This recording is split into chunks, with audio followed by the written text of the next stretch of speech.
In order to meet the needs of portable systems, especially the smaller systems and ground vehicle systems, InnUVative Systems has chosen to use the icons themselves as the primary control interface rather than having dedicated panels which require multiple screens to control a given unmanned vehicle system.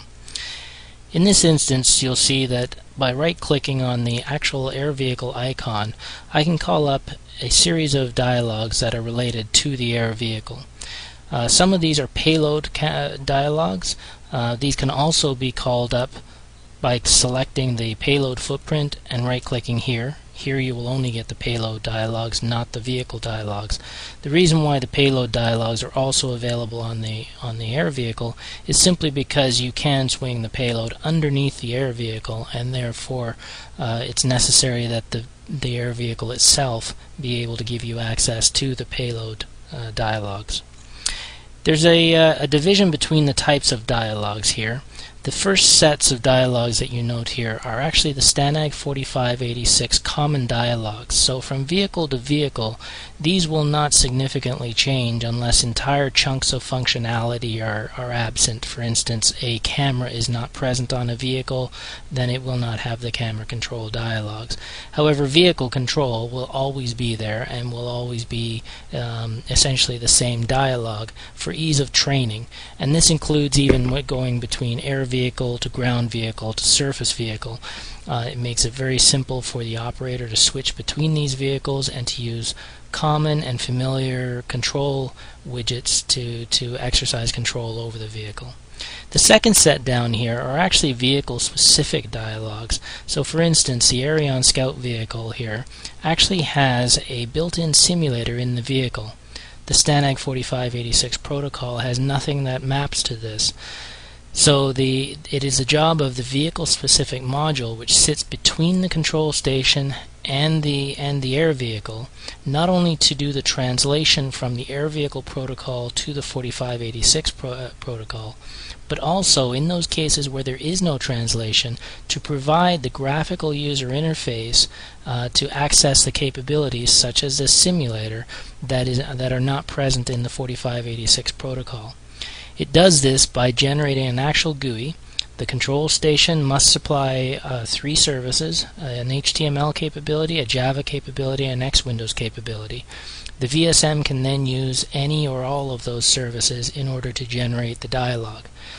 When InnUVative Systems has coded both the VSM and is using it with our control station, we're able to seamlessly integrate this by having the VSM actually send a message to the control system telling it how many menu items it needs and giving it a text string to put into the menu item.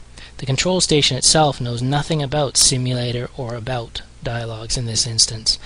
However, what it does do is it knows whenever I've selected the first menu item, and it sends a message to the VSM saying do whatever it is you need to do whenever that first menu item is selected, because the operator has just selected it.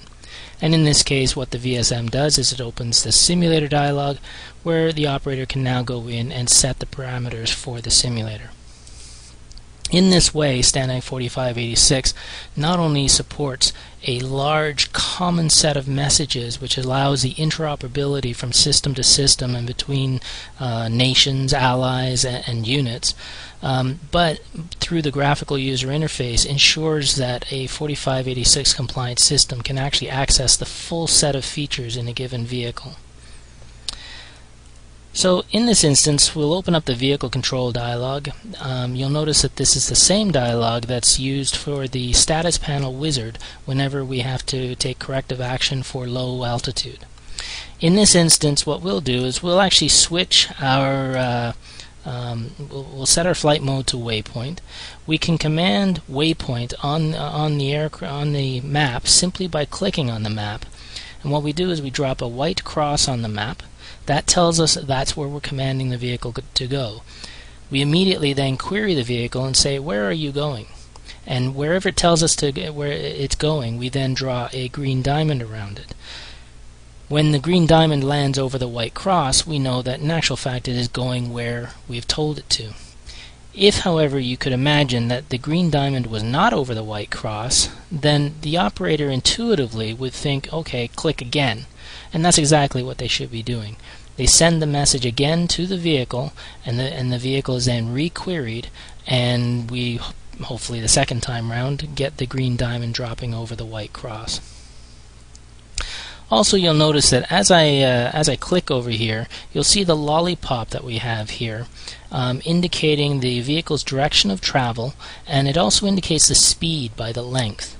So the operator has some graphical feedback as to where it's going. This particular vehicle is actually a quad-rotor micro-air vehicle, so it's axially symmetric. It actually has no front to it.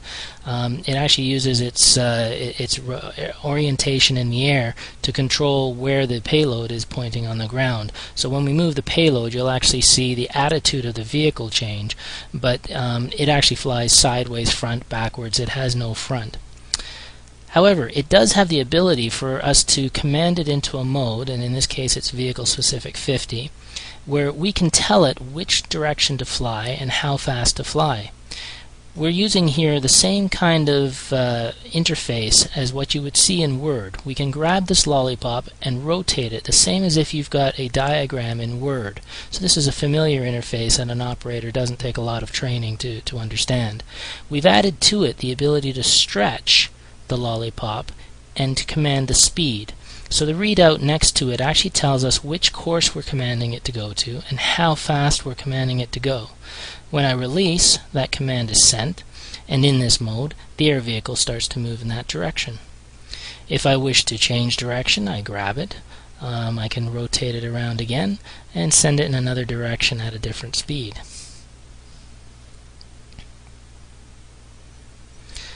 Then go back up here and put it back into waypoint mode. And actually this is a case where you will see that we remember what our last waypoint was, so the white cross is drawn on the map. However, the air vehicle, whenever it switches modes like this, always assumes that it should just stay where it is, which is actually a safe assumption on the part of the air vehicle. But it results in the green diamond actually being located in a different place from the white cross.